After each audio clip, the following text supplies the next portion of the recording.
+2 biology के कुछ important questions करेंगे। जैसे कि हमें पता है कि 2026 का जो एग्ज़ाम है 27 को है, 27 मार्च को। तो इसलिए हम चैप्टर वाइज सारे इम्पॉर्टेंट क्वेश्चंस करेंगे, चाहे वो लास्ट ईयर के क्वेश्चन पेपर के हैं, चाहे वो सैम्पल पेपर्स के हैं, या जितने भी इम्पॉर्टेंट क्वेश्चंस हैं वो चैप्टर वाइज करेंगे। तो आज हम स्टार्ट करेंगे चैप्टर ह्यूमन रिप्रोडक्शन। ठीक है, ह्यूमन रिप्रोडक्शन के हम इम्पॉर्टेंट क्वेश्चंस करेंगे आज। तो स्टार्ट करते हैं। फर्स्ट आपके पास जैसे 2025 का जो क्वेश्चन पेपर है उसमें आपको एक 1 मार्क का गिवन है question. Given below are few statements with reference to the uterus in the female reproductive system. तो आपके पास ये कुछ स्टेटमेंट्स गिवन है, तो इससे रिलेटेड आपने बताना कि कौन सी स्टेटमेंट जो है आपके पास सही है। तो ऑप्शन नंबर जो डी है, ठीक है, दैट इज़ जो आपकी स्टेटमेंट 1 है वो भी ठीक है, 3rd एंड 4th, ठीक है, ये आपकी स्टेटमेंट्स करेक्ट हैं। ठीक है, तो इसी तरह से अगले क्वेश्चंस भी करते जाएंगे हम। तो नेक्स्ट क्वेश्चन है हमारे पास, colostrum secreted by mothers mammary glands in humans female. तो आपको पता है कि जो हम कोलेस्ट्रम की बात करते हैं दैट इज़ जो फर्स्ट मिल्क होता है, तो हमने इसको ट्रिक से याद किया हुआ था कि फर्स्ट मिल्क और फर्स्ट अल्फ़ाबेट। ठीक है, तो फर्स्ट अल्फ़ाबेट क्या होता है, ए, तो IgA प्रेजेंट होता है हमारे कोलेस्ट्रम के अंदर। ठीक है, ये ध्यान रखना है, फर्स्ट मिल्क और फर्स्ट अल्फ़ाबेट। ठीक है जी, नेक्स्ट क्वेश्चन की तरफ चलते हैं। इसमें एक सेक्शन सी में क्वेश्चन दिया हुआ है, that is explain the neuro endocrine mechanism involve in the process of parturition. तो जो न्यूरो एंडोक्राइन मैकेनिज्म है वेरी वेरी इंपॉर्टेंट, जिसमें हम ये बताते हैं कि नर्वस सिस्टम और हार्मोनल सिस्टम दोनों एक दूसरे के किस तरह से रिलेशन में काम करते हैं ताकि पार्चुरेशन हो सके। ठीक है, तो मैंने क्वेश्चंस के साथ कुछ आंसर्स भी साथ में डाले हैं। ठीक है, तो इसका आंसर आपके पास रहेगा, तो पार्चुरेशन के लिए आप ये आंसर लिखेंगे कि जिसमें कंप्लीट न्यूरोएंडोक्राइन मैकेनिज्म के बारे में बताएंगे। ठीक है, कि इसमें कौन कौन इन्वॉल्व होता है। It when the process begins when the fully developed foetus and placenta they will send signals that induce mild uterine contractions. तो इससे हमारे पास एक तो ये इन्वॉल्व हो गया, सेकेंडली आपने इसमें बताना ऑक्सीटोसिन का रोल, तो यानी कि हार्मोन और जो हमारा न्यूरल सिस्टम है दोनों किस तरह से हेल्प करते हैं पार्चुरेशन में, ये चीज़ बतानी है। ठीक है जी, नेक्स्ट है आपके पास question, explain the structure of monocotyledon. ये तो आपका दूसरे चैप्टर से होगा, इसको रहने देंगे, अभी हम ह्यूमन रिप्रोडक्शन वाले कर रहे हैं। तो name and explain the structural organisation of male sex accessory ducts in the human male, और एक बताना है गोनाडोट्रोपिन FSH का रोल। तो इसमें आप आंसर भी ये बताएंगे, ये ऊपर वाला आंसर आपका वो मोनोकोट से रिलेटेड हो गया, इसको आप अभी नहीं करेंगे। सेकंड जो अभी हमने मेल सेक्स एसेसरी डक्ट्स के बारे में बताया था ये वाला आप करेंगे। ठीक है, तो डक्ट्स में हमें पता है कि रेटा टेस्टिस आता है, ठीक है, वास एफरेंशिया आता है, एपिडिडाइमिस आता है, और कौन सा आता है आपके पास, वास डिफरेंशिया। ठीक है, तो ये सारे रहेंगे, प्लस आपके पास FSH के बारे में क्या इंपॉर्टेंट रोल प्ले करता है वो बताना है। तो आप यहाँ से आंसर से इजीली इसको रिवाइज कर सकते हैं। ठीक है, तो 2025 के आपको मैंने बता दिए। अब हमारे पास बात आती है 2024 क्वेश्चन पेपर की। 2024 में आपके पास आया हुआ था एक केस बेस्ड क्वेश्चन, जिसमें आपको मेंस्ट्रुअल साइकिल का ये ग्राफ गिवन है। ठीक है, और ये क्वेश्चंस पूछे गए हैं कि name the hormones and their source organ which are responsible for menstrual cycle at puberty. मतलब मेंस्ट्रुअल साइकिल का जो टॉपिक है इट्स वेरी वेरी इंपॉर्टेंट, कि आपको केस बेस में भी आ सकता है, वेरी शॉर्ट में भी आ सकता है, और लॉन्ग में भी आ सकते हैं। ठीक है, तो मैंने जितने भी ग्राफिकल क्वेश्चंस हैं वो मैंने सारे इसके अंदर इंपॉर्टेंट सभी डाल दिए। तो 2024 में ये आपके पास आया हुआ है, साथ में इसका आंसर भी मैंने आपको डाल दिया है 29 का। ठीक है, जिससे आपको परेशानी ना हो कि सिर्फ क्वेश्चन ही है आंसर नहीं है। ठीक है, तो ये आपके पास आंसर रहेगा, इसका ये कुछ पोर्शन इधर भी दिया हुआ है। ठीक है जी, नेक्स्ट क्वेश्चन की तरफ चलते हैं। और नेक्स्ट इसमें एक क्वेश्चन और दिया हुआ है, long question, draw diagram of human sperm. तो स्पर्म के बारे में बताना है, उसके फंक्शंस बताने हैं। ठीक है, तो ये इसका आंसर भी आपको साथ ही दिया हुआ है। तो ये रहा आपके पास आंसर, स्पर्म के डायग्राम, इसके बारे में जो आपकी जो भी लेबलिंग है इसको अच्छे से पढ़ेंगे आप, प्लस एक्रोसोम के क्या फंक्शन है, जिसमें हाइड्रोलिटिक एंजाइम्स होता है, पेनिट्रेटिंग में हेल्प करता है, एग के पेनिट्रेटिंग में हेल्प करता है, ये सब चीज़ें बतानी है आपको। ठीक है, और बी पार्ट भी आपको मेंशन किया हुआ है। नेक्स्ट आपको एक क्वेश्चन ग्राफ से रिलेटेड दिया हुआ है। इसको ध्यान से देखेंगे, ग्राफ सॉरी डायग्राम से रिलेटेड दिया हुआ है। इसमें क्या होता है कि ABCD करके आपको मेंशन किया होता है यहाँ पे ABCD। तो सबसे पहले देखना है कि ओवरी से क्या निकलता है, ओवम। तो ए पार्ट तो आपका ओवम रहेगा। फिर ओवम के बाद क्या होता है, फर्टिलाइजेशन ऑफ ओवम, ठीक है। फिर आपके पास 2 सेल स्टेज आ जाती है, 4 सेल स्टेज आ जाती है, 8 सेल स्टेज आ जाती है, यानी कि ई तक आपका क्या आ जाएगा, मोरूला, ठीक है। 8 के बाद क्या आती है, 16 सेल, यानी कि एफ के बारे में पूछेंगे तो ये 16 सेल आ गई। फिर जी के बारे में पूछेंगे तो 16 के बाद 32 cell stage, that is the blastocyst. ये ध्यान रखेंगे, ये बहुत बार आया हुआ है क्वेश्चन, कई बार तो ये हाफ पोर्शन, कई बार इसका अलग से एक पोर्शन पूरा कंप्लीट दिया होता है, ठीक है। तो ये जी तक ब्लास्टोसिस्ट है। फिर उसके बाद एच दिया होगा तो वो हो जाएगा इम्प्लांटेशन, जो कि आपका यहाँ यूट्रस वाले पोर्शन में आएगा, ठीक है। ये इसके कुछ क्वेश्चंस दिए हुए हैं, इसके आंसर भी आपको बताते हैं। इसका आंसर है आपके पास ये, ठीक है। तो इसको आप ध्यान से करेंगे, ये diagram based question very important. अब है आपके पास 2023 का पेपर। 23 में आपके पास क्या आया था, एक 17 यानी 2 मार्क्स का क्वेश्चन आया था, जिसमें आपको ये पूछा है, ग्राफ दिया हुआ है और इसमें कुछ क्वेश्चंस पूछेंगे, that is what is the average age of the women at the onset of menopause. तो इसका आंसर तो आपके पास 45 to 50 हो जाएगा, 45 to 50 ईयर्स आपके पास होगा जो मेनोपॉज स्टार्ट हो जाती है, ठीक है।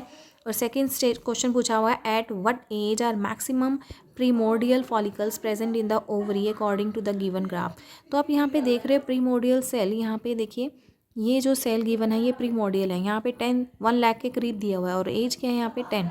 तो आंसर क्या रहेगा, 10 ईयर, ठीक है। ये आंसर छोटा सा आंसर था, ये 2 मार्क्स में दिया हुआ है आपको, ठीक है। और एक क्वेश्चन और दिया हुआ है 2023 में, वो आपको बताती हूँ मैं। ये रहा आपका, ठीक है जी। इसमें आपको एक क्वेश्चन दिया हुआ है, explain the formation of placenta after the implantation in the human female, और उसी के साथ साथ इसका एक स्ट्रक्चर भी बनाना है, ठीक है। तो इसका आंसर मैं भी बताती हूँ। तो ये आपके पास CBSE का जो पेपर आया हुआ था 2023 का, यही क्वेश्चन है आपके पास। तो इसमें आपको बताना है कि फॉर्मेशन ऑफ प्लेसेंटा की कैसे होती है, फॉर्मेशन प्लेसेंटा की जब ब्लास्टोसिस्ट अटैच हो जाता है, ठीक है, यूट्रस के साथ, तो वहाँ पे जो ट्रोफोब्लास्ट की जो लेयर्स होती हैं वो डिफ्रेंशिएट होनी शुरू हो जाती हैं, ठीक है। डिफ्रेंशिएट होती हैं तो एक आउटर लेयर बनती है, एक इनर बनती है। आउटर लेयर क्या बनाती है, कोरियन और कोरियोनिक विलाई बनाती है। इनर लेयर तो आपको पता है कि वो इनर मास ऑफ सेल्स बनाती हैं, एम्ब्रियो की फॉर्मेशन करती हैं। तो ये जो फिंगर लाइक प्रोजेक्शंस बनते हैं इंडोमेट्रियम बॉल के साथ, इंडोमेट्रियम लेयर के साथ, वो कुशन लाइक कुछ स्ट्रक्चर बना देती हैं, उसको हम क्या बोल देते हैं, प्लेसेंटा। और साथ ही बी पार्ट में आपको ये स्ट्रक्चर गिवन है, तो इसकी आप प्लीज़ प्रैक्टिस करें इजीली, बहुत 2 मिनट के अंदर ही इजीली बन जाता है। तो प्रैक्टिस ज़रूर करें इस डायग्राम की, ठीक है। नेक्स्ट चलते हैं, कुछ और इम्पॉर्टेंट क्वेश्चंस भी हैं इसमें, ठीक है। आप देख सकते हो सर्टोली सेल से रिलेटेड हो गया, एक आपका ब्लास्टोसिस्ट से रिलेटेड है। ये आपको डायग्राम अच्छे से आना चाहिए कि जो बाहर वाली लेयर होती है हमें पता है ट्रोफोब्लास्ट होती है, और जो बहुत सारे ऐसे सेल्स आप देख रहे हो कलेक्शन में, जो देख रहे हो नीचे गुच्छा सा बना हुआ है, क्लस्टर बना हुआ है, that is known as inner cell mass. और ये जो ब्लैंक स्पेस है इसको हम क्या बोलते हैं, ब्लास्टोसील। ओवरऑल अगर फुल कंप्लीट स्ट्रक्चर पूछा जाए तो ये ब्लास्टोसिस्ट का स्ट्रक्चर है, ठीक है। फिर से आपके पास एक क्वेश्चन आ गया मेंस्ट्रुअल साइकिल का, ये बहुत बार पूछा जाता है, एक्स एंड वाई, यानी कि आपके पास 4 उसमें अगर स्टेजेस हैं तो 4 उसमें आपको ग्राफ्स मेंशन किए जा सकते हैं, जैसे हार्मोन एक्स और वाई के बारे में पूछा गया क्या है, ठीक है। तो आंसर आपको यहीं पे मिल जाएगा। नेक्स्ट ये आपको दिया हुआ है इसी के बारे में, ABCD जो आपको ग्राफ से रिलेटेड क्वेश्चन पूछा गया था। चलिए नेक्स्ट देखते हैं, आपके पास ये आ गया आपका कुछ माइंड मैप, वो भी मैंने आपको दिया है।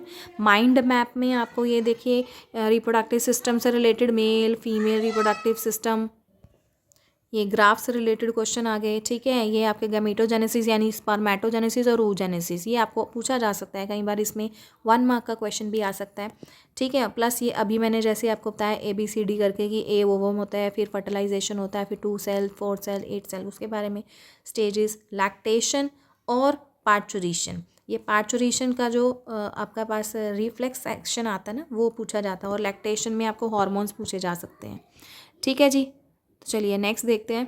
नेक्स्ट आपके पास अब हमारे पास कुछ सैम्पल पेपर से रिलेटेड मैंने कुछ क्वेश्चंस उठाए हैं डिफरेंट, यानी कि एटलीस्ट 14-15 सैम्पल पेपर्स के टोटल मैंने क्वेश्चन एक में मर्ज कर दिए हैं, तो आपको और कहीं से पढ़ने की जरूरत नहीं पड़ेगी, सारे इंपॉर्टेंट क्वेश्चंस मैंने इसमें डाल दिए हैं, ठीक है। तो आप 1 बाय 1 इसमें देखते जाइए, विद आंसर्स आपको मिल जाएंगे, ठीक है।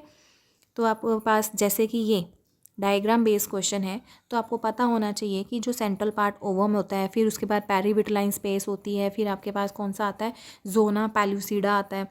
ठीक है, जोना पेलुसिडा के बाहर ये जो क्लस्टर ऑफ सेल्स बाहर की तरफ देख रहे हैं that is known as corona radiata. तो कई बार लेबलिंग वाला क्वेश्चन भी आ जाता है, तो इसको आप ध्यान से पढ़ेंगे, डायग्राम बेस्ड क्वेश्चन। ठीक है जी। नेक्स्ट देखिए, ये फिर से आपके पास एक मेंस्ट्रुअल साइकिल का एक ग्राफ आ गया और उससे रिलेटेड क्वेश्चन आ गया, तो आपको इसको ध्यान से रीड आउट करना है। ठीक है, तो आपको और कोई बुक पढ़ने की जरूरत नहीं पड़ेगी। नेक्स्ट है आपके पास फिर से ये देखिए डायग्राम वाला क्वेश्चन है, वेरी इंपॉर्टेंट। इसको आपने अच्छे से करना है कि कौन सा कॉर्पस ल्यूटियम। अब यहाँ से पढ़ना शुरू करें कि आपके पास क्या होता है कि सबसे पहले प्राइमरी फॉलिकल होती है, फिर सेकेंडरी फॉलिकल होती है, फिर टर्शरी फॉलिकल होती है। ठीक है, फिर उसके बाद जो बड़ी सी आप देख रहे हो that is known as Graafian follicle. Graafian follicle वो होती है जो एकदम से मिच्योर आपके पास फॉलिकल होगी और बीच में क्या होगा, उसमें ओवम भी होगा और ये खाली स्पेस को हम बोल देते हैं इसमें एंट्रम कैविटी। ठीक है, और जब इसमें से ओवम रिलीज हो जाता है तो यानी कि ये जो बाकी का जो बचा हुआ पोर्शन होता है उसको हम बोल देते हैं कॉर्पस ल्यूटियम। तो आपके पास ये जो सिकुड़न वाला यानी कि जो रिग्रेशन हो रही है इसको बोल देंगे हम कॉर्पस ल्यूटियम। ठीक है, तो ये कॉर्पस ल्यूटियम हो गया, ये आपका ग्राफियन फॉलिकल हो गया। तो आइडेंटिफाई करना आना चाहिए, इसलिए एक एक पॉइंट ध्यान से करेंगे आप। ठीक है, चलिए नेक्स्ट क्वेश्चन की तरफ चलते हैं। ये फिर से वही आ गया ABCD वाला जो अभी हमने पढ़ा। ठीक है, डायग्राम बेस्ड क्वेश्चन। ये लास्ट में जो आपका पोर्शन दिख रहा है that is known as sperm, ये तो अलग से ही पता चल रहा है। ठीक है, ये बीच वाला पोर्शन क्या हो गया, ओवम हो गया। ठीक है, बाहर वाली सेल्स को हम क्या बोलते हैं, कोरोना रेडिएटा बोलते हैं। अंदर वाली लेयर को हम क्या बोलते हैं, जोना पेलुसिडा बोलते हैं। ठीक है, उससे अंदर चले जाओ, कौन सी आती है, पेरीविटलाइन स्पेस होता है। ठीक है, और ये जो अंदर की तरह इनबिल्ट होने के लिए जा रहा है इसको हम क्या बोल देते हैं कि ये पेनिट्रेट कर रहा है उसकी तरफ आते हुए।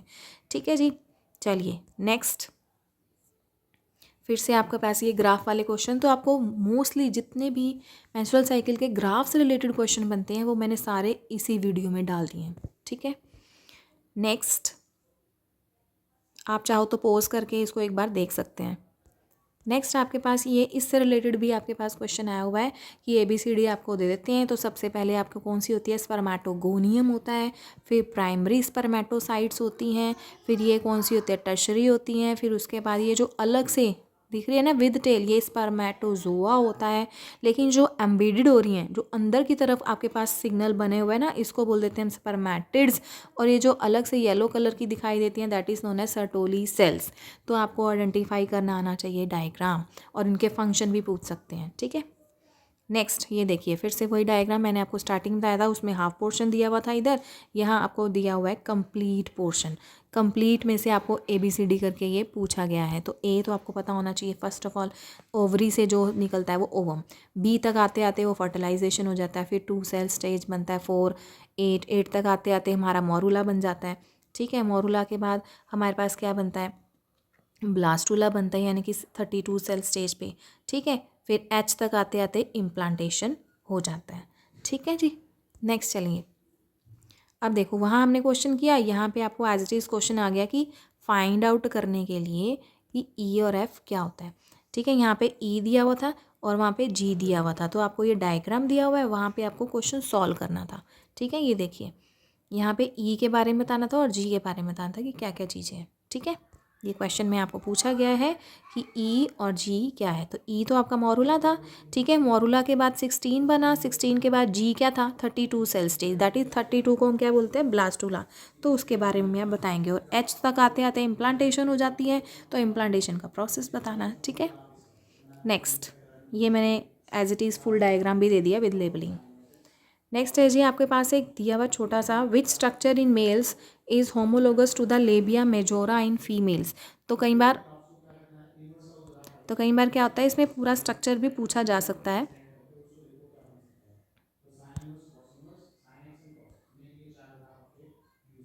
जैसे which structure in males in homologous to the labia majora in females.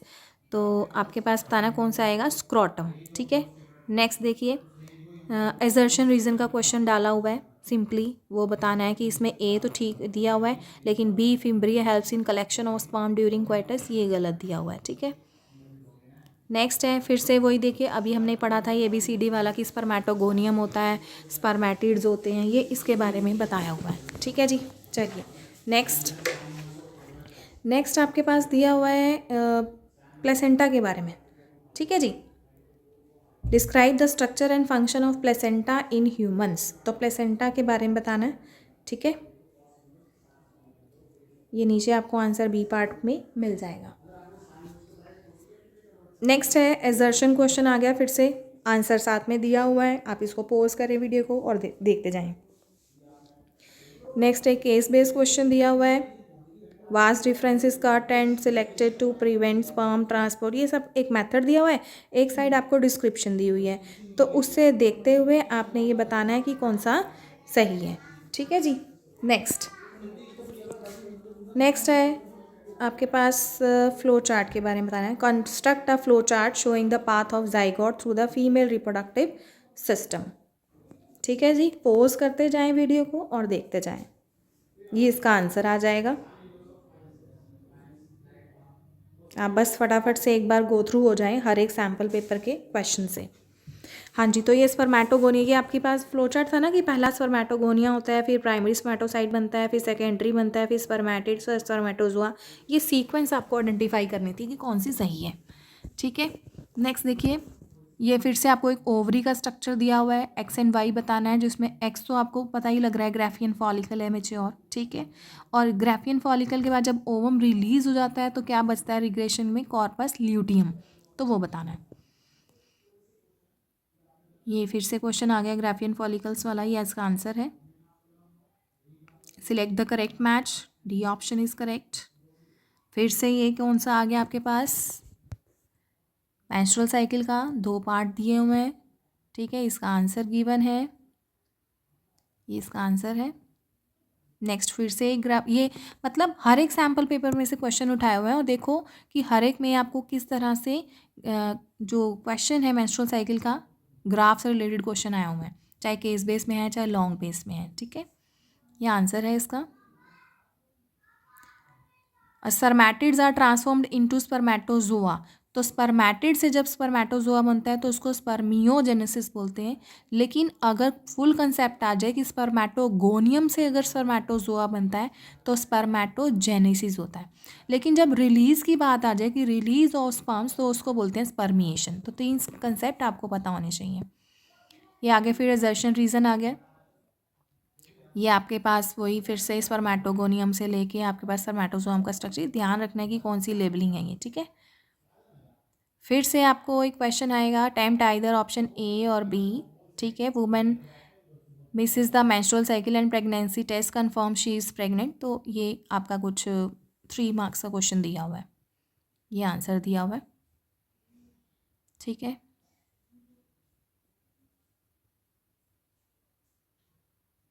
ये आपका 5 मार्क्स में क्वेश्चन आया हुआ है, आंसर गिवन है। आप प्लीज़ इन सभी क्वेश्चंस को एक बार ज़रूर रीड आउट करें, इसको पोज करते जाएं वीडियो को, और डिफरेंट सैम्पल पेपर से कलेक्ट किए गए हैं ये सारे आंसर। ये स्पर्म का डायग्राम है आपके पास, स्पर्म का डायग्राम तो वैसे भी इजी है, सबसे पहले लेबलिंग आप ध्यान रखें और लेबलिंग के साथ उसके फंक्शंस ज़रूर करें।